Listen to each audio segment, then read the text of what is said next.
بسم اللہ الرحمن الرحیم۔ قربانی کے مسائل سے متعلق آج ارادہ ہوا کہ مسائل سے متعلق کلپ ریکارڈ کروا دیے، لوگوں کو قربانی کے بیسک مسائل بتائے جائیں۔ لوگ بہت زیادہ جو سوالات پوچھتے ہیں تو اس پہ میں نے کچھ اشارے لکھ لیے اپنے سامنے، تاکہ جو سوال بہت زیادہ پوچھے جاتے ہیں میں ان کے بارے میں ریکارڈ کرواؤں۔ تو میں انشاءاللہ یہ جو قربانی ہے اس کے بالکل شروع سے لے کے آخر تک ترتیب سے کوشش کرتا ہوں کہ مسائل بیان کروں، اور جو مسائل بہت زیادہ پوچھے جاتے ہیں اللہ تعالیٰ سے دعا ہے کہ وہ سارے آ جائیں۔ تو پہلا سب سے بڑا مسئلہ یہ ہے کہ قربانی واجب کس پر ہے۔ قربانی واجب کس پر ہے؟ لم سم عوام کی سہولت کے لیے ایک نصاب بیان کرتا ہوں جو علماء بتاتے ہیں۔ 52.5 تولہ چاندی، تقریباً 45 سے 50 ہزار یا 55 ہزار، یہ آج کل ریٹ چل رہے ہیں، آپ دیکھ لیجیے گا نیٹ پر۔ تو اتنی مالیت کا کسی کے پاس سونا ہو یا چاندی ہو یا تجارتی مال ہو، تجارتی مال کہتے ہیں وہ سامان جو بیچنے کے لیے آپ نے خرید، یا کیش رقم ہو، یا یہ کہ ضرورت سے زائد سامان، ضرورت سے زائد سامان کہتے ہیں وہ سامان جو پورے سال بھی استعمال نہ ہو۔ تو ایسی کوئی چیز اگر آپ کے پاس اتنی مالیت کی پڑی ہوئی ہے، یا ایک نہیں 2-4 چیزیں مل کے اتنی مالیت کو پہنچ جاتی ہیں، یعنی خلاصہ یہ نکلا کہ آپ کے جو استعمال میں آنے والی چیزوں کے علاوہ آپ کے پاس اتنی مالیت کی مال موجود ہے، اور ضروری خرچے اس میں سے نکال دیں، قرضے نکال دیں، وہ سب نکال کے بھی اتنے پیسے آپ کے پاس بچتے ہیں 50، 55، 60 ہزار تک، تو پھر آپ پر قربانی واجب ہے۔ یہ بہت مختصر بتا رہا ہوں کیونکہ اگر میں اس کی نصاب کی ڈیٹیل میں گیا تو پورا کلپ اسی میں نکل جائے گا۔ تو لم سم ایک بتا رہا ہوں آپ کو کہ اتنا اماؤنٹ کسی کے پاس ہو تو اس پر قربانی واجب ہے۔ پھر بھی سمجھ میں نہ آئے تو اس بارے میں میرے دوسرے کلپ یوٹیوب پہ آپ کو مل جائیں گے، یا دوسرے علماء سے آپ تفصیل پوچھ لیں، وہ انشاءاللہ آپ کو ڈیٹیل بتا دیں گے، کیونکہ نصاب میں اگر میں زیادہ ڈیٹیل میں گیا تو بہت ہی لمبی بات ہو جائے گی۔ تو اس پر قربانی واجب ہے۔ بڑا مسئلہ یہاں پر ایک یہ اٹھایا جاتا ہے کہ کیا گھر کا سربراہ اگر قربانی کر لے تو سب کی طرف سے کافی ہو جائے گی، یا جو بھی صاحب نصاب ہے جس میں بھی استطاعت ہے اس پر الگ سے قربانی واجب ہے؟ اس میں فقہا کا اختلاف ہے۔ بعض علماء کی رائے یہ ہے کہ ایک آدمی اگر گھر کی طرف سے قربانی کر لے تو سارے اہل خانہ کی طرف سے کافی ہو جاتی ہے، اور اس کے بارے میں بعض تابعین سے آثار منقول ہیں، مصنف ابن ابی شیبہ کی روایات ہیں، لیکن ہماری رائے یہ ہے، اور بر صغیر کے علماء کی رائے یہ ہے، اور امام ابو حنیفہ رحمہ اللہ تعالیٰ کی بھی رائے یہی ہے کہ ہر شخص پر الگ سے قربانی واجب ہے اگر وہ صاحب نصاب ہے۔ اور اس کی 2 دلیلیں بہت مضبوط ہیں۔ سب سے مضبوط دلیل رسول اللہ صلی اللہ علیہ وسلم کی حدیث ہے، من وجد سعة لأن يضحي فلم يضحي فلا يقربن مصلانا۔ آپ صلی اللہ علیہ وسلم نے فرمایا جس کے پاس قربانی کی طاقت تھی اور اس نے قربانی نہیں کی تو وہ ہماری عیدگاہ کے قریب بھی نہ پڑے۔ تو اس سے پتہ چلتا ہے کہ جس کے پاس بھی اس طاقت ہے، تو اس میں یہ نہیں ہے کہ گھر کا سربراہ سب کی طرف سے کرے، تو یہ جو ہے ایسا نہیں ہے، بلکہ صاف الفاظ ہیں حدیث کے کہ جس کے پاس بھی استطاعت ہے تو وہ اس پر قربانی اس کو کرنی پڑے۔ اور دوسری دلیل یہ ہے کہ عبادات میں کہیں بھی ایسا نہیں ہوتا کہ ایک کی عبادت دوسرے کی طرف سے کافی ہو جائے، تو اس پر قیاس کا تقاضا بھی یہی ہے کہ جب اسلام میں کوئی بھی ایک عبادت دوسرے کی طرف سے کافی نہیں ہوتی تو یہ کیسے ممکن ہے کہ قربانی جو مستقل ایک سنت ابراہیمی ہے وہ ایک کرے اور دوسری کی طرف سے بھی وہ خود بخود ادا ہو جائے؟ تو یہ اس کا بھی تقاضا ہے۔ بعض حضرات یہ دلیل دیتے ہیں کہ حضرت ابو بکر اور عمر رضی اللہ عنہما قربانی نہیں کرتے تھے۔ اچھا سوری، یہ دوسرے مسئلے کی دلیل ہے۔ تو پہلا تو یہ ہو گیا کہ قربانی ہر صاحب استطاعت پر لازم ہے۔ بیگم کے پاس اگر زیور ہے اور اتنی مالیت کا ہے تو اس پر بھی قربانی واجب ہے۔ پھر وہ الگ بات ہے کہ اس کی طرف سے میاں اس کی پرمیشن سے کر دے، یعنی واجب تو اس پر ہوگی لیکن ضروری نہیں ہے کہ وہ خود کرے، اس کی طرف سے اس کا میاں بھی کر سکے، اس کی پرمیشن سے، اجازت سے، اور میاں اپنی طرف سے بھی ایک کر دے اور بیگم کی طرف سے بھی ایک کر دے۔ یعنی گھر کے ایک فرد کرے گا اور سب کی طرف سے کافی ہو جائے، یہ نہیں ہے، بلکہ ہر فرد کو الگ کرنی پڑے گی۔ وہ الگ بات ہے کہ اپنے پیسے سے کرنا ضروری نہیں ہے، وہ فرد خود کرے یا کسی سے کروا دے۔ پھر جب کسی سے قربانی کروائے گا تو اس کو پیسے دے، یا جو قربانی اس کی طرف سے کر رہا ہے وہ خود اپنے پیسے استعمال کر لے تو بھی ٹھیک ہے۔ یعنی یہ بھی ٹھیک ہے کہ آپ کے جو ابا ہیں، آپ کے جو والد صاحب ہیں، وہ قربانی کر رہے ہیں اور سب بالغ بچوں کی طرف سے کر رہے ہیں، پیسے کسی سے نہیں لے رہے، تو بھی ٹھیک ہے، کوئی حرج نہیں ہے۔ یا شوہر بیوی کی طرف سے کر رہا ہے اور پیسے نہیں لے رہا اس سے، تو بہت اچھی بات ہے، ایسا نیک شوہر اللہ میاں سب کو دلائے۔ تو یا بیگم صاحبہ کر رہی ہیں اپنے خرچے پہ اور میاں کی طرف سے بھی کر رہی ہیں، میاں سے پیسے نہیں لے رہی، تو سبحان اللہ، بہت اچھا لگا آپ کو سن کے، تو ہمیں بھی بہت اچھا لگا۔ تو یعنی پیسوں کا ہر ایک کا ڈالنا ضروری نہیں۔ اچھا یہ بھی ایک مسئلہ ہوتا ہے کہ بڑا بھائی کر رہا ہے سب کی طرف سے اور سب سے آدھے پیسے لے رہا ہے قربانی کے، وہ یا تھوڑے پیسے لے رہا ہے، باقی پیسے اپنی جیب سے ڈال رہا ہے، تو بھی ٹھیک. یعنی جس کی طرف سے قربانی ہو رہی ہے اس کے لیے خود سے پیسے یعنی خرچ کرنا ضروری نہیں ہے. اس کی طرف سے اگر کوئی اور خرچ کر دیتا ہے تو بھی ٹھیک, چاہے پورے پیسے خرچ کرے یا آدھے پیسے خرچ کرے. قرضہ لے کے بھی قربانی کی جا سکتی ہے. آپ کے پاس اگر پیسے نہیں ہیں تو آپ قرضہ لے کے کر سکتے ہیں, اگر آپ کو یقین ہے کہ میں یہ قرضہ بعد میں لوٹا سکتا ہوں. البتہ قرضہ کھا کے قربانی ٹھیک نہیں ہے کہ آپ نے کسی کا قرضہ دینا ہے, وہ مانگ رہا ہے, دروازے پہ کھڑا ہوا ہے, وہ دے نہیں رہے اور آپ اس کے پیسوں سے بکرے کاٹ رہے ہیں آپ, یہ ٹھیک نہیں ہے. یہ آخرت کے لیے بھی نقصان دہ اور وہ بکرے کے لیے تو نقصان دہ بہرحال ہے ہی ہے.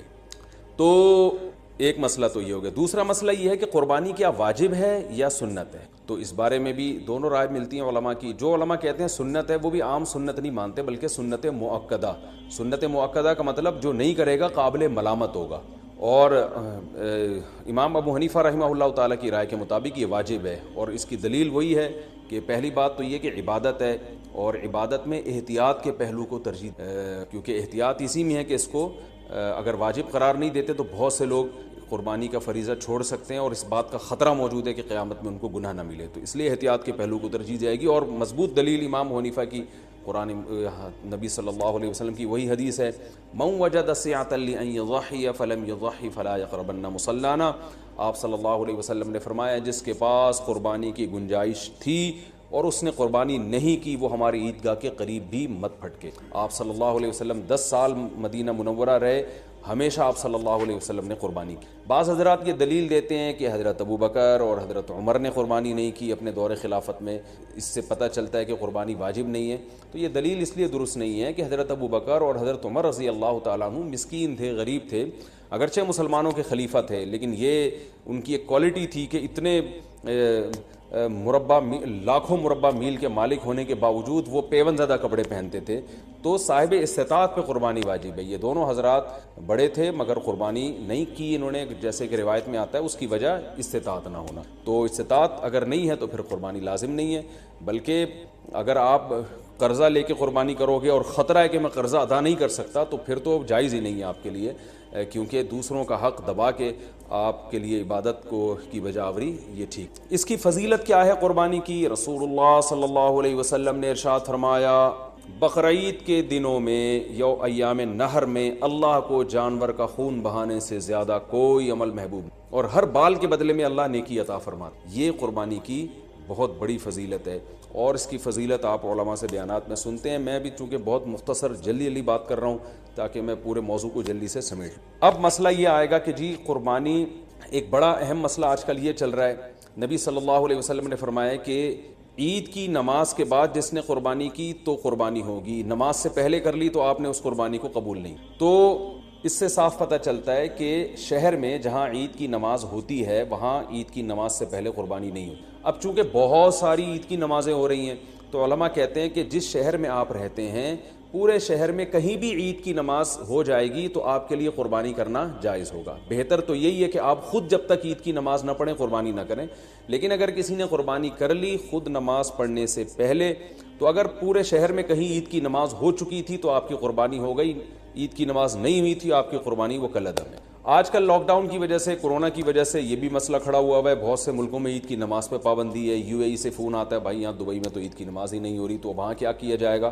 تو وہاں پر یہ کیا جائے گا کہ بہتر یہ ہے, افضل یہ ہے کہ زوال کے بعد آپ قربانی کریں. اگر پورے شہر میں عید کی نماز ہو ہی نہیں رہی ہے تو پھر زوال کا وقت یعنی ظہر کا وقت جب داخل ہو جاتا ہے تو پھر آپ جانور قربان کریں, اس سے پہلے قربانی نہ کریں. لیکن اگر اس سے پہلے کسی نے قربانی کر لی تو فقہا کی ایک رائے یہ بھی موجود ہے انشاءاللہ وہ قربانی بھی ادا ہو جائے گی.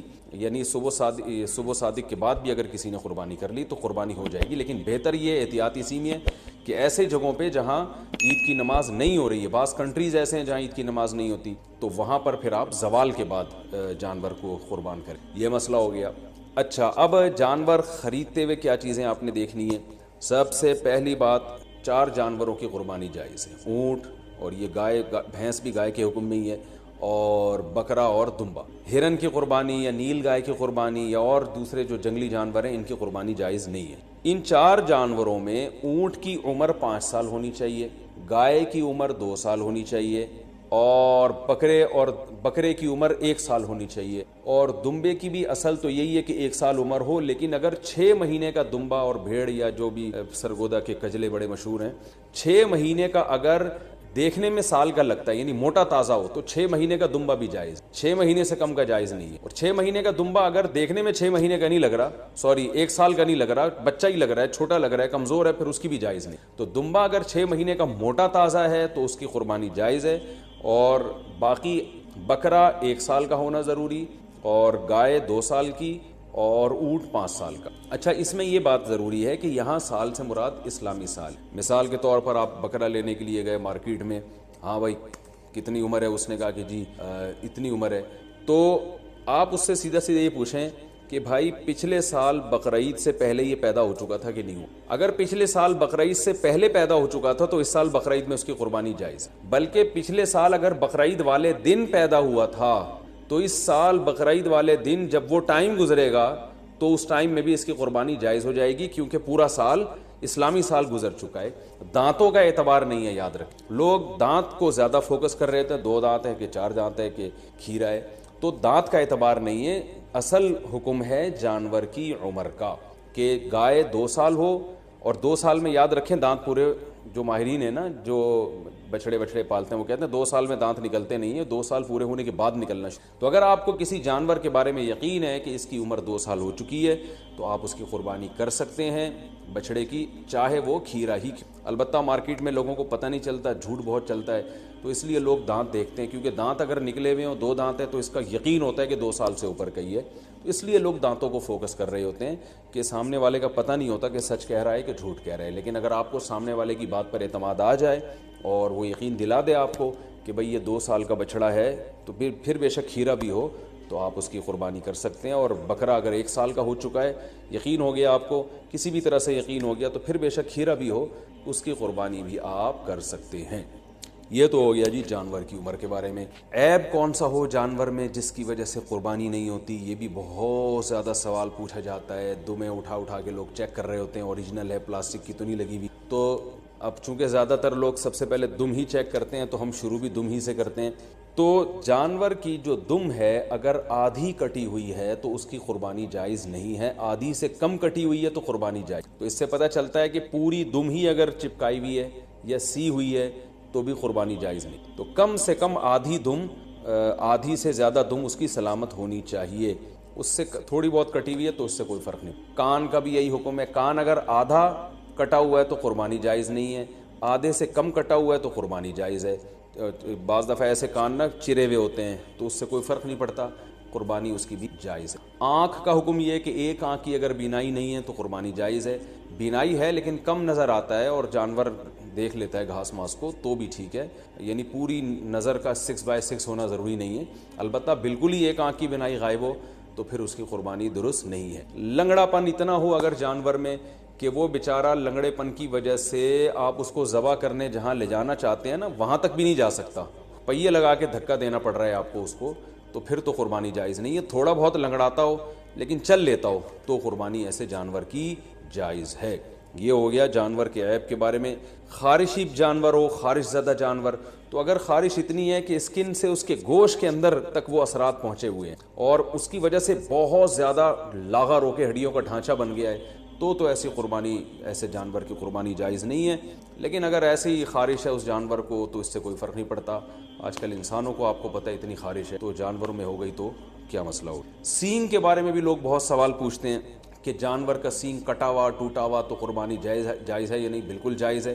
آج کل تو جانور کے پیدائشی سینگ ہی گھس دیے جاتے ہیں تو وہ جائز ہے. البتہ جانور کا سینگ اگر ٹوٹ گیا چوٹ لگنے سے اور ایسا ٹوٹا کہ جڑ سے اکھڑ کے نا اس کے دماغ ہل جاتا ہے پھر, تو ایسے جانور کی قربانی پھر جائز نہیں ہے. لیکن اس طرح ہوتا نہیں ہے, کوئی حادثہ ہو جائے تو پھر تو ہوتا ہے جانور کے ساتھ, نارملی ایسا ہوتا نہیں ہے. تو اس لیے منڈی سے جب آپ جانور خریدا کریں تو سینگوں پہ زیادہ غور نہ کیا کریں, تمیز سے جانور لے لیا, ٹھیک ہے, اس میں زیادہ وہمی بننے کی ضرورت نہیں. خصی جانور کی قربانی بھی جائز ہے اور بعض لوگ اس کو صحیح نہیں سمجھتے, لیکن صحیح حدیث سے ثابت ہے آپ صلی اللہ علیہ وسلم نے خصی جانور کی قربانی بھی کی ہے. اچھا, دودھ والے جانور کی قربانی بھی جائز ہے لیکن اس کا دودھ پینا جائز نہیں ہے. ہاں, جب جانور ذبح ہو گیا تو پھر جانور کے ہر آپ جو ہے گوشت سے بھی فائدہ اٹھا سکتے ہیں, دودھ سے بھی فائدہ اٹھا سکتے ہیں. تو اگر آپ نے جانور, قربانی والے جانور جو ابھی ذبح نہیں ہوا, اس کا دودھ آپ نے پیا تو دودھ نکالا تو صدقہ کرنا پڑے گا. اچھا, دوسری بات, حاملہ جانور کی قربانی, یعنی وہ گائے جس کے پیٹ میں بچہ ہو. یہ سوال بہت زیادہ پوچھا جاتا ہے.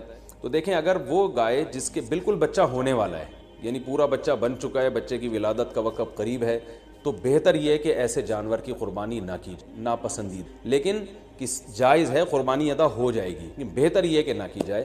اور اگر گائے گابھن ہے اور وہ ابتدائی مرحلے میں وہ حمل ہے اس کے, تو پھر اس میں کوئی, یعنی پھر بہتر بھی یہی, پھر اس میں کوئی حرج نہیں, اس کی قربانی آپ کر سکتے. تو اگر آپ جانور لے کر آ گئے, بعد میں پتہ چلا کہ اس گائے کے پیٹ میں تو بچہ ہے, تو اب چونکہ لا چکے ہیں, واپس تو کرنا آپ کے لیے بہت مشکل ہے. منڈی میں کون لے کے جائے گا اس کو؟ کراچی کی منڈی کو دیکھ کے ہم تو مسائل بتاتے ہیں بھائی. یہاں تو کیچڑ اب بارش میں ماشاءاللہ اتنا ہو گیا ہے کہ لوگ کیچڑ میں تیرتے ہوئے جا رہے ہیں منڈی میں. تو اب وہ اس گابن گائے کو آپ لے کے کیسے جائیں گے؟ تو پھر کوئی حرج نہیں ہے, آپ اس گابن گائے کو بھی ذبح کر سکتے ہیں, کوئی حرج نہیں ہے اس میں. ہاں, اس میں سے بچہ جب نکلے تو وہ بچہ اگر زندہ ہو تو فوراً اس کو بھی ذبح کر دیں آپ, تو اس کا گوشت بھی حلال ہو جائے گا. اچھا, لوگ یہاں ایک سوال پوچھتے ہیں, اس معصوم بچے کا کیا قصور ہے؟ تو میں ان کو جواب دیتا ہوں کہ اس کی ماں کا بیچاری نے کون سے کبیرہ گناہ کیے جن کو آپ کاٹ رہے ہیں. تو جیسے بچہ معصوم ہے تو اس کی اماں بھی تو بیچاری معصوم. تو اللہ نے ہمارے لیے ان جانوروں کو حلال کیا, ہم ان کا گوشت کھا سکتے ہیں, تو اس لیے ہم ذبح کر سکتے ہیں. وہ بچہ اس کے پیٹ میں ہو تو بھی کر سکتے ہیں. میں نے بتایا کہ بہتر نہیں ہے, لیکن بہرحال قربانی ادا ہو جائے گی اور گوشت بھی اس کا بالکل حلال ہوگا, اس میں ٹینشن لینے کی ضرورت نہیں. تو یہ تو ہو گیا جی حاملہ جانور کے بارے میں. اچھا, جانور آپ منڈی سے لے کے آپ نے خریدا, بالکل سب سیٹ ماشاءاللہ فٹ فاٹ جانور تھا, آپ نے اس کو گاڑی میں چڑھایا, چڑھانے کے دوران اس کی ٹانگ وانگ ٹوٹ گئی اور وہ بیچارہ لنگڑا لولا ہو گیا, اس کو ذبح کر کے کھا لیں, وہ قربانی کے لائق ہے, اس کی قربانی جائز نہیں. یا اسی طرح گاڑی سے اتارتے ہوئے یا گھر میں جو ہے نا کھمبے سے باندھا آپ نے اور جانور نے کوئی شرارت کی یا کچھ مسئلہ ہو گیا جس کی وجہ سے آنکھ چلی گئی اس کی, یا کوئی ایسا عیب پیدا ہو گیا جس کی وجہ سے قربانی جائز نہیں ہوتی, تو اب اس کی قربانی ہو نہیں سکتی. وہ آپ پھر قصائی کو بھی بیچ سکتے ہیں اور خود بھی گوشت کھا سکتے ہیں. البتہ جانور کو جب ذبح کرنے کے لیے گرایا جاتا ہے, اس دوران اگر جانور کے کوئی ہاتھ پاؤں ٹوٹ گئے یا کوئی اندھا ہو گیا بیچارہ یا کچھ مسئلہ ہو گیا, تو بے فکر رہیں, پھر کوئی حرج نہیں ہے. کیونکہ گراتے, یہ تو اللہ کا حکم ہے جانور کو گرا کے ذبح کرو, تو گرانے میں بعض دفعہ ایسا مسئلہ ہو جاتا ہے جس کی وجہ سے جانور میں کوئی عیب پیدا ہو جاتا ہے. تو ذبح کے دوران اگر کوئی عیب پیدا ہو گیا ہے تو بے فکر رہیں, اس سے کوئی فرق نہیں پڑتا, قربانی اس جانور کی حلال ہوگی. یہ تھا جانور کو گاڑی میں چڑھانا اور اتارنے سے. اچھا, ایک اہم مسئلہ یہ ہے, اب ہم آتے ہیں, میرا خیال ہے عیب والے مسائل تو کافی حد تک حل ہو چکے ہیں. اب ہم آتے ہیں جانور کو لٹانے, بلکہ اس سے پہلے کہ آپ جب جانور لے کر آئے تو بہت سے لوگوں کی نیت بدل جاتی. آپ جانور لے کر آئے, بچڑا, جب محلے والوں نے آ کے دیکھا تو کوئی تعریف کرتا ہے, کوئی کہتا ہے یار یہ کیا اٹھا لے آئے آپ, ٹھیک ہے نا. تو اب آپ کا دل بدل گیا کہ یار پڑوسیوں کے یہاں تو بچڑا ہے, وہ تو بڑا ٹائٹ ہے. اب آپ کا دل چاہ رہا ہے کہ میں اس جانور کو چینج کروں. تو دیکھیں, اگر آپ نے جانور خریدتے ہوئے قربانی کی نیت سے نہیں خریدا, ویسے ہی خریدا تھا, بعد میں سوچا تھا کہ میں دیکھوں گا قربانی کرنی ہے کہ نہیں کرنی, تو آپ اس کو بیچ دیں, کچھ بھی کریں, کوئی حرج نہیں. لیکن اگر آپ نے قربانی کی نیت سے خریدا تھا, جیسے کہ 99% لوگ بقرعید میں قربانی کی نیت ہی سے جانور خرید رہے ہوتے ہیں, گھر لانے کے بعد آپ کی نیت بدل گئی, یار وہ پڑوسی ہے جو وسیم بھائی جو بچڑا لے کر آئے ہیں نا, اس پہ الگ ہی نور برس رہا ہے, اور وہ ہمارے بچڑے کے ساتھ جب کھڑا ہوتا ہے تو ہمارا بچڑا تو احساس کمتری میں آئے نہ, ہم احساس کمتری کے شکار ہوتے ہیں. تو اب آپ نے ارادہ کیا یہ بچڑا آپ کسی کو پہنا دیں, تو بالکل جائز ہے. جیسے کسی نے آپ کو پہنایا تو آپ بھی کسی کو بچڑا پہنا سکتے ہیں. تو لیکن پہنانے کے بعد ہوگا یہ کہ اگر آپ کو کرنا یہ پڑے گا کہ آپ جو بچڑا لے کر آئے تھے یا بکرا لے کر آئے تھے, فار ایگزامپل وہ 1 لاکھ کا تھا, آپ نے آگے بیچا 1,20,000 میں, اور اب نیا بچڑا لائے دوبارہ 1 لاکھ کا, تو یہ 20,000 کا جو پروفٹ ہے یہ آپ کے لیے جائز نہیں, بلکہ 20,000 کا پروفٹ آپ کو صدقہ کرنا. تو اس لیے جب پرانا جانور آپ بیچیں گے تو نیا جانور یا تو اس سے اسی کی قیمت کا ہو یا اس سے زیادہ کی قیمت کا, اس سے کم قیمت کا لے کر آ گئے تو پروفٹ آپ کو صدقہ کرنا پڑے. تو یہ ایک اہم بات ہے.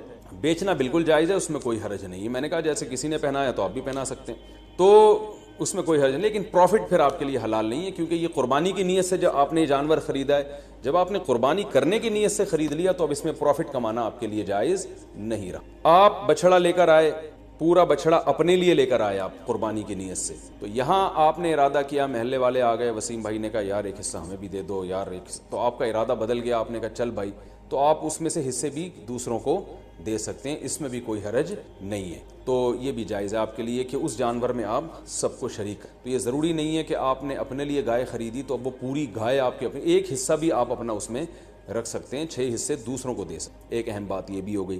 دوسری ایک اہم بات یہ ہے کہ آج میرے پاس عصر کے بعد ایک بندہ آیا, میں بچڑا لایا تھا, صبح جب میں نے دیکھا تو اس کا انتقال ہو گیا. ان کی ورڈنگ یہی تھی, انتقال ہو گیا. میں نے کہا انتقال تو آدمیوں کے ہوتے ہیں, جانوروں کی تو موت واقع. خیر اس کا انتقال ہو گیا. تو مالدار آدمی جس پر قربانی واجب تھی, اگر اس کا جانور بقرعید سے پہلے مر جائے تو اس پر لازم ہے کہ وہ دوبارہ قربانی. ہاں دوبارہ قربانی میں یہ ضروری نہیں ہے کہ جتنا مہنگا پہلا جانور تھا اتنا ہی دوسرا بھی ہو, نہ سستا جانور بھی کیا جا سکتا ہے, کیونکہ اب آپ پروفٹ نہیں کما رہے اس پہ, تو اس لیے وہ تو اللہ نے نہیں اس کو اٹھا لیا پہلے.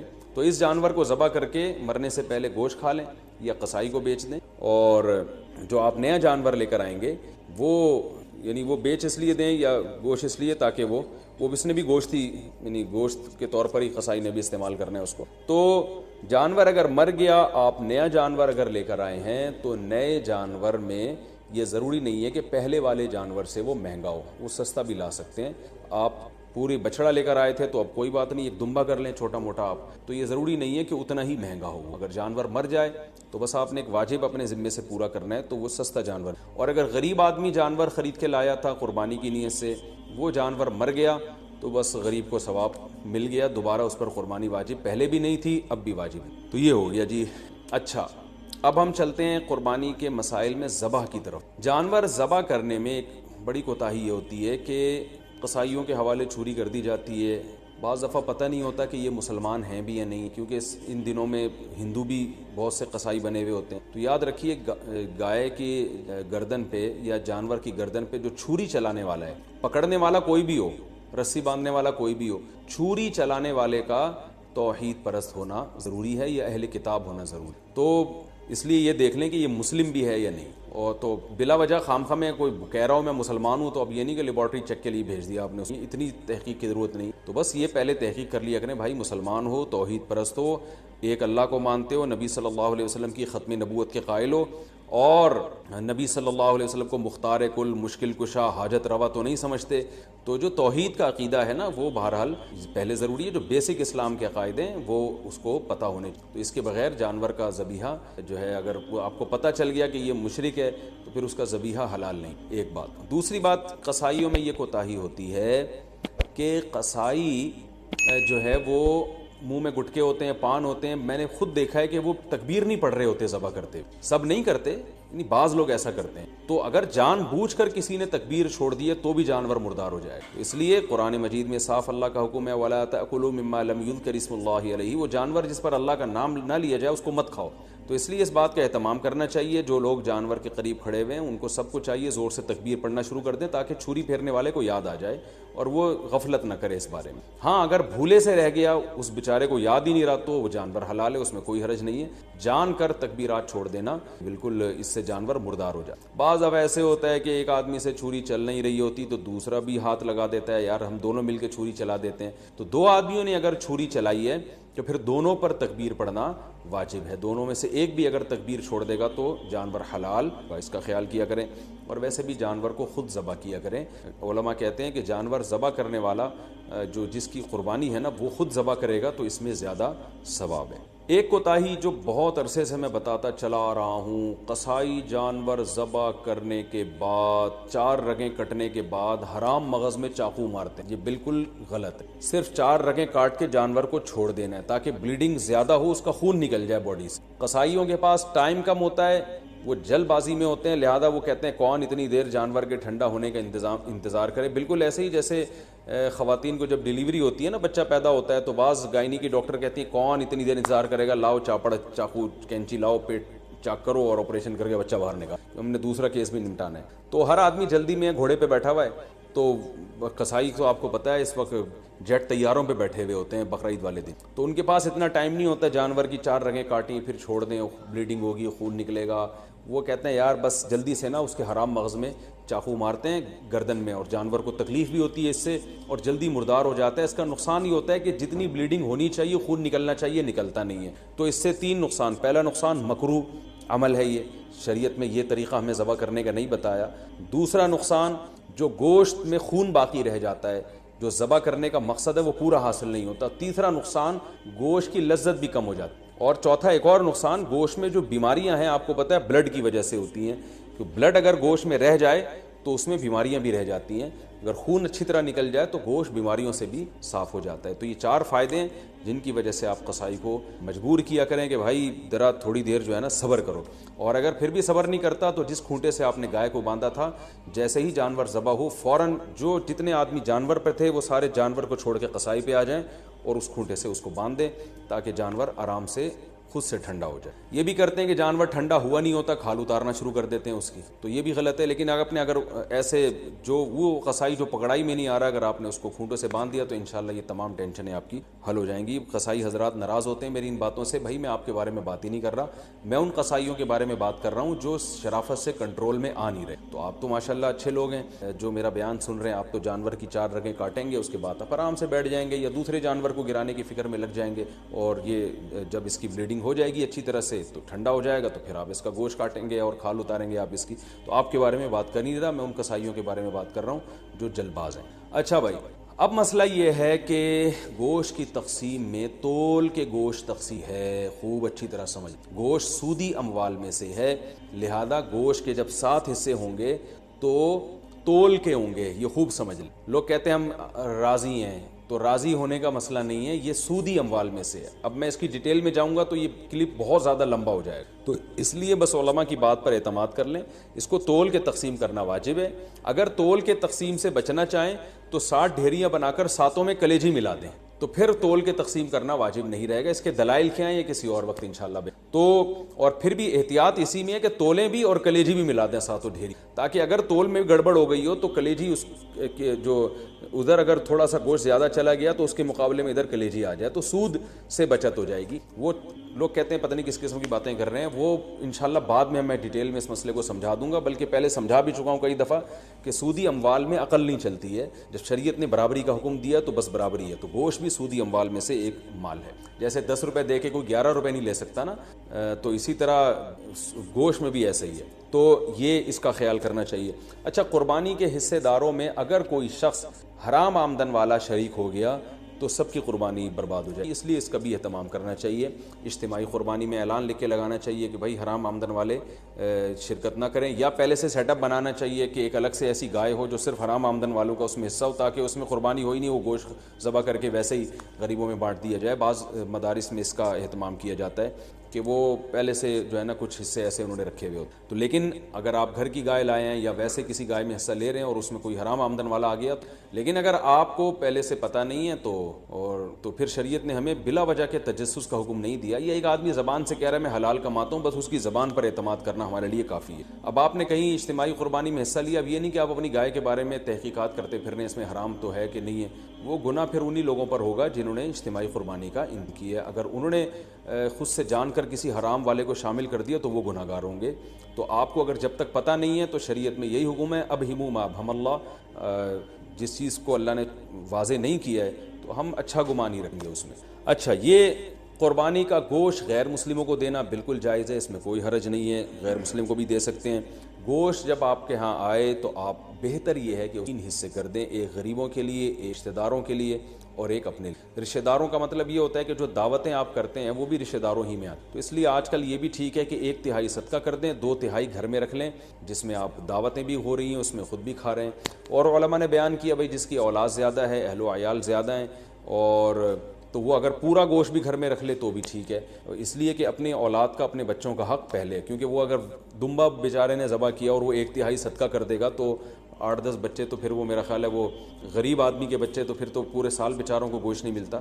تو ایسے غریب آدمی کے لیے حکم یہ ہے کہ وہ پھر پورا گوشت بھی رکھ لے، یہ زیادہ بہتر ہے اس کے لیے۔ اور 1/3 گوشت صدقہ کرنا یہ بھی مستحب عمل ہے، کوئی فرض واجب نہیں، لیکن بہرحال اس پہ عمل کرنا چاہیے، کیونکہ قرآن مجید میں اللہ تعالیٰ کا ارشاد ہے کہ اطعموا القانع والمعتر، کہ خود بھی کھاؤ اور کلو منہا، خود بھی اس میں سے کھاؤ اور محتاجوں کو بھی اس میں سے کھلاؤ، خود بھی کھانا چاہیے، محتاجوں کو بھی کھلانا چاہیے۔ ایصال ثواب کے لیے قربانی، ابا اماں کی طرف سے قربانی، جو مرحوم ہے، دادا نانی کی طرف سے قربانی، یہ بالکل جائز ہے، اس میں کوئی حرج نہیں ہے۔ بعض صحابہ سے بھی ثابت ہے اور رسول اللہ صلی اللہ علیہ وسلم سے بھی ثابت ہے کہ آپ نے 2 مینڈے ذبح کیے، ایک اپنے لیے اور ایک اپنی امت کے لیے۔ تو پتہ چلا کہ یہ قربانی اپنے لیے بھی ہو سکتی ہے اور اپنے علاوہ کسی اور کے لیے بھی ہو سکتی ہے، وہ کسی اور کوئی بھی ہو سکتا ہے، نبی صلی اللہ علیہ وسلم بھی ہو سکتے ہیں، آپ کے والدین بھی ہو سکتے ہیں، تو کوئی بھی ہو سکتا ہے۔ لیکن جب آپ کسی اور کے لیے قربانی کر رہے ہیں تو یا تو وہ دنیا سے جا چکا ہوگا یا وہ زندہ ہوگا۔ اگر دنیا سے جا چکا ہے تو وہ قربانی کا گوشت آپ خود بھی کھا سکتے ہیں، لیکن اگر وہ زندہ ہے تو اس کی پرمیشن کے بغیر اس کے لیے قربانی نہیں ہو سکتی، کیونکہ وہ ایک عبادت ہے اور جو زندہ آدمی ہے وہ عبادت کا اہل ہے، جب تک اس کی وہ نیت نہیں کرے گا خود تو اس کی قربانی نہیں ہوگی۔ تو وہ اس کی نیت کے لیے ضروری ہے کہ اس کو کم از کم اطلاع ضرور دی جائے اور وہ اس پہ راضی ہو، چاہے وہ زبان سے اجازت دے دے یا دل سے ویسے ہی راضی ہو، یعنی آپ کو پتہ چل جائے کہ یہ راضی ہے اس پر تو بھی ٹھیک۔ اگر کسی نے وصیت کی تھی کہ میرے مرنے کے بعد میرے لیے قربانی کرنا اور مال چھوڑ کر گیا ہے وہ قربانی کا، تو پھر اس کی قربانی میں سے بھی گوشت کھانا جائز نہیں ہے، وہ قربانی بھی آپ کو وہ سارا گوشت صدقہ۔ اچھا بھائی، ایک مسئلہ یہ بھی ہے کہ قربانی کسی نے نہیں کی اور بعد میں خیال آیا کاش میں قربانی کا، تو یاد رکھیں بقرعید کے 3 دن جب گزر جائیں گے تو اس کے بعد قربانی اب جائز، یعنی اب قربانی جائز نہیں، کیونکہ وہ 3 دن گزر گئے، قربانی کا ٹائم ختم ہو گیا۔ اب آپ نے اگر جانور ذبح کیا تو اس کا سارا گوشت آپ صدقہ کر دیں، اور بہتر یہی ہے کہ جانور کی قیمت صدقہ کریں آپ، کیونکہ اب قربانی کا ٹائم چلا، تو اس لیے بقرعید کے 3 دنوں، پھر وہ اگلے سال بقرعید میں بھی نہیں ہو سکتی قضا اس کی، تو بس بقرعید کے 3 دن کے اندر اندر تو جانور ذبح کرنا ہے۔ اگر آپ نے ذبح نہیں کیا اور آپ پر قربانی واجب تھی، آپ سے غلطی ہوئی ہے، تو اب 3 دنوں کے بعد آپ نے کیا کرنا ہے، اس جانور کا یعنی اس جانور کی قیمت آپ صدقہ کر دیں۔ اب جو ہے وہ قربانی کا ٹائم چلا، اور یہ بھی یاد رکھیں اس پر بہت مضبوط دلائل ہیں کہ قربانی کے صرف 3 دن ہیں، اس پر میں کلپ ریکارڈ کروا چکا ہوں، صحابہ تابعین کے آثار ہیں، احادیث ہیں کہ صرف 3 دن قربانی جائز ہے، چوتھے دن قربانی جائز نہیں ہے۔ بہت ساری روایات ہیں اس پر صحابہ کرام کی، تقریباً اجماع ہے اس کے اوپر کہ چوتھے دن قربانی جائز نہیں ہے، اور جو چوتھے دن والی حدیث ہے وہ بالاتفاق ضعیف ہے، تو اس لیے اپنے اہم ترین عبادت کو آپ ضائع نہ کریں، جو اللہ نے ہمیں 3 دن بتائے ہیں اسی میں قربانی کریں، اور وہ اتنے دن ہیں کہ ہمیں چوتھے دن کی طرف جانے کی ضرورت بھی نہیں۔ لیکن اگر کوئی کر رہا ہے تو بحث مباحثہ نہ کریں، لڑائی جھگڑا یہ بھی اچھی چیز نہیں ہے، آپ خود احتیاط کریں، صرف 3 دن، اور جتنے لیٹ کریں گے قربانی کا ثواب کم ہوگا، پہلے دن سب سے زیادہ، دوسرے دن اس سے کم، تیسرے دن اس سے بھی کم۔ اچھا بھائی، اور مسئلہ کیا ہے کہ قربانی میں عقیقے کی نیت کرنا، یہ سوال بھی بہت پوچھا جاتا ہے، بالکل جائز ہے۔ آپ ایک گائے لے کر آئے تو آپ اس میں اپنے بچوں کا عقیقہ بھی کر سکتے ہیں، اور قربانی کا یعنی بیٹے کا لڑکے کی طرف سے 2 حصے ڈال دیں اس میں، اور ایک اپنی قربانی بھی کر لیں، یہ بھی یہ بھی بالکل۔ اچھا بھائی، اور نابالغ اولاد کی طرف سے قربانی، دیکھیں جو نابالغ اولاد کی طرف سے قربانی ہے اگر تو انشاءاللہ اس کو ثواب ملے گا، قربانی وہ آپ ہی کی طرف سے ہوگی، تو یعنی آپ ہی اس قربانی کے مالک ہیں، تو کیونکہ جو نابالغ ہے نا اس پر قربانی بہرحال واجب نہیں ہوتی، چاہے وہ کتنا ہی مالدار کیوں، اور اگر بالکل ہی چھوٹا بچہ ہے تو پھر اس کی طرف سے قربانی کا مطلب یہ ہوتا ہے کہ آپ خود ہی بس قربانی کر رہے ہیں، تو وہ قربانی کا اہل نہیں ہے، اس کی طرف سے قربانی نہیں ہو۔ ہاں اگر وہ سمجھدار ہے، بلوغت کے قریب ہے، تو پھر اس کی طرف سے قربانی ادا ہو جائے گی، اگرچہ اس پہ واجب ہے نہیں، تو یہ کر سکتے ہیں، اس میں کوئی حرج نہیں۔ اچھا، ایک اہم مسئلہ یہ بھی ہے کہ اونٹ کو ذبح کرنا یہ سنت نہیں، اونٹ کو نہر کرنا سنت، کھڑے کھڑے اس کی ٹانگ باندھ کے نا یہاں چاقو مارا جاتا ہے، اور ایکسپرٹ جو قصائی ہوتے ہیں وہ ایسے زور سے کٹ لگاتے ہیں کہ ایک دم فوارہ نکلتا ہے، اونٹ بہت جلدی ٹھنڈا ہو جاتا ہے، اور جو اناڑی ہوتے ہیں وہ بہت تکلیف دیتے ہیں جانور، گھماتے رہتے ہیں اس میں، اور ان کو صحیح نس ملتی نہیں ہے، رگ ملتی نہیں ہے، اونٹ کا خون کم بہتا ہے، وہ بہت دیر سے اس کی جان نکلتی ہے، یہ بہت جو ہے وہ اچھا کام نہیں ہے جانور کو تکلیف دینا۔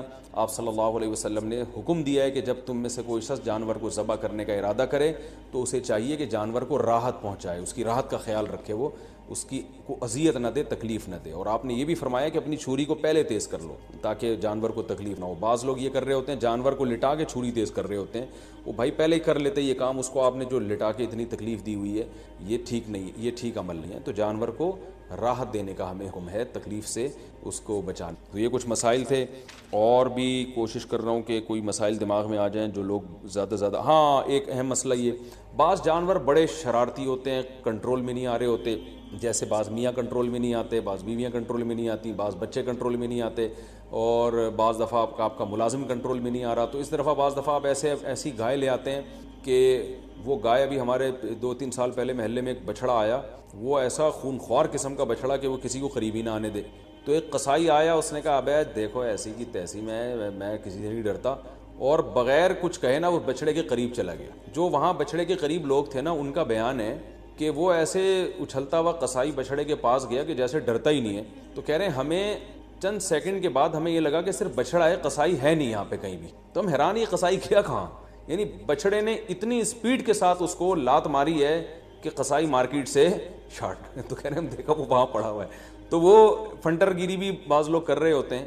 تو ایسا جانور جو بہت ہی شرارتی ہو، قابو میں نہ آ رہا ہو، تو شرعاً یہ جائز ہے کہ آپ اس کو پہلے اگر کسی گولی وغیرہ سے مار دیں، گرا دیں اس کو بندوق سے، اور پھر ذبح کر لیں تو بھی جائز ہے، یا اور کسی طریقے سے اس کو قابو میں لانے کے لیے یہاں پر اس کے گردن پہ کھڑے کھڑے بھی ذبح کر سکتے ہیں اس کو آپ، یعنی 2 دھاری چاقو آپ نے گردن پہ لگایا اور اس کو چاروں رگیں کاٹ ڈالی تو بھی جائز ہے۔ تو بہتر سنت طریقہ تو یہی ہے کہ لٹا کے گلے پہ چھری چلائی جائے بچھڑے کے، لیکن اگر وہ بے قابو بچڑا ہے تو کھڑے کھڑے بھی مجبوراً اس کو ذبح کرنا جائز ہے۔ ہاں اگر گولی ماری آپ نے اس کے گرانے کے لیے اور گولی سے ہی وہ ٹھنڈا ہو گیا تو پھر حرام ہو جائے گا، چاہے گولی پہ تکبیر بھی کیوں نہ پڑی ہو، کیونکہ گولی کا شکار جائز نہیں ہے، حلال نہیں ہے، تو اس لیے دھاری دار چیزوں کا شکار ہوتا ہے۔ اسی طرح جانور اگر بھاگ گیا اور آپ نے اس کو چاقو مارا پیچھے سے تکبیر پڑھ کے، اور تیر مارا یا چاقو مارا، آج کل لوگ ارطغرل دیکھ رہے ہیں تو تیر ویر بھی لوگ گھروں میں لا کے رکھ رہے ہوں گے، تو تیر مارا دھاری دار چیز ہے نا، وہ تیر اس کے جا کے لگا، یا چاقو آپ نے مارا، وہ چاقو اس کے لگا، اس سے وہ زخمی ہو گیا، اس سے وہ نیچے گرا، آپ فوراً بھاگیں جا کے اس کو ذبح کریں، لیکن آپ فوراً بھاگے اور ذبح کرنے سے پہلے وہ ٹھنڈا ہو گیا تو بھی وہ حلال ہے، کیونکہ دھاری دار چیز سے شکار اگر کیا تو پھر اگر آپ کو ذبح کرنے کا موقع نہیں ملتا اور اس دوران جانور مر جاتا ہے تو وہ شکار حلال ہوتا ہے، بشرطے کہ آپ نے تیر پھینکتے ہوئے یا چھری پھینکتے ہوئے آپ نے تکبیر پڑھی ہو، اللہ کا نام لی۔ لیکن اگر آپ قریب پہنچ گئے اور زندہ تھا وہ، تو پھر آپ نے ذبح نہیں کیا تو پھر حلال نہیں ہوگا، یا آپ نے تیر سے شکار کیا یا چاقو سے شکار کیا، اس کا یعنی نیزہ مارا اس کے اوپر، اور وہ پھر آپ اس کے پیچھے بھاگے نہیں اس کو ذبح کرنے کے لیے تو بھی وہ حلال نہیں ہوگا، یعنی آپ نے اپنی ذمہ داری پوری کی، اس کے باوجود وہ آپ کے پہنچنے سے پہلے ٹھنڈا ہو گیا تو پھر وہ حلال ہے، لیکن گولی کا شکار کسی صورت میں حلال نہیں ہے۔ بلا وجہ جانور کو گولی سے مار کے گرانا یا اسے بے ہوش کر کے ذبح کرنا، یہ بھی مکروہ ناپسندیدہ عمل ہے، اس لیے کہ جانور کو جب آپ بے ہوش کر دیتے ہیں تو پھر اس کو جب ذبح کرتے ہیں تو خون صحیح طرح سے اس کا نہیں نکلتا، جو ذبح کے مقاصد کے خلاف ہے، اور پھر یہ بھی خطرہ ہوتا ہے کہ جانور پہلے ہی نہ مر چکا ہو۔ تو یہ کچھ مسائل تھے قربانی کے، اللہ تعالیٰ ہم سب کی قربانیوں کو قبول فرمائے، اور یاد رکھیں بقرعید کے 3 دنوں میں آپ صلی اللہ علیہ وسلم نے فرمایا اللہ تعالیٰ کو جانور کا خون بہانے سے زیادہ کوئی عمل محبوب نہیں ہے، اور آپ نے فرمایا طیبوا بہا انفسکم، خوش دلی کے ساتھ قربانی کیا کرو۔ اور یہ بہت افسوس کی بات ہے آج ہمارے یہاں جب جانور کو ذبح کیا جا رہا ہوتا ہے، لوگ شور مچا رہے ہوتے ہیں، اچھل رہے ہوتے ہیں، سیٹیاں بجا رہے ہوتے ہیں، یہ بالکل بھی ٹھیک نہیں ہے، یہ ایک عبادت ہے۔ ابراہیم علیہ السلام جو اللہ کے خلیل تھے، ان کی سنت ہے، تو عبادت کو عبادت والے انداز ہی میں کیا جائے گا، اس وقت ذکر کرنا چاہیے، اللہ کا نام لینا چاہیے، دل میں دعا مانگنی چاہیے کہ اللہ ہمارے اس عمل کو قبول فرما۔ سیٹیاں بجانا اور ہوٹنگ کرنا اور ایسے اچھلنا یہ بہت بالکل نامناسب حرکت ہے، وہ کوئی وہ انٹرٹینمنٹ کا کوئی شو نہیں ہو رہا، وہ بلکہ ایک عبادت ہو رہی ہے اللہ کے لیے، ایک اپنے مال کو آپ، ایک نفیس مال کو اور ایک جان کو آپ قربان کر رہے ہو اللہ کی خاطر، تو عبادت ہی ہونی چاہیے، اور اس وقت دعا پڑھنی چاہیے انی وجہت وجہی للذی فطر السماوات والارض حنیفا وما انا من المشرکین۔ یہ دعا کسی کو یاد نہ ہو تو ویسے ہی زبان سے کہہ دے اللہ یہ میری طرف سے، اور میں نے تیری طرف رخ کیا، اور یہ میری طرف سے صرف تیرے لیے قربانی ہے، اور تیرے خلیل ابراہیم علیہ الصلوۃ والسلام کی سنت کو میں زندہ کر رہا ہوں۔ یہ دل میں نیت کر لے، زبان سے اچھے الفاظ کہہ دے کہ اللہ تو میری طرف سے قبول کر لے اس کو، تو یہ الفاظ کہنے چاہیے، دعا مانگنی چاہیے کہ اللہ اس کو قبول فرما لے۔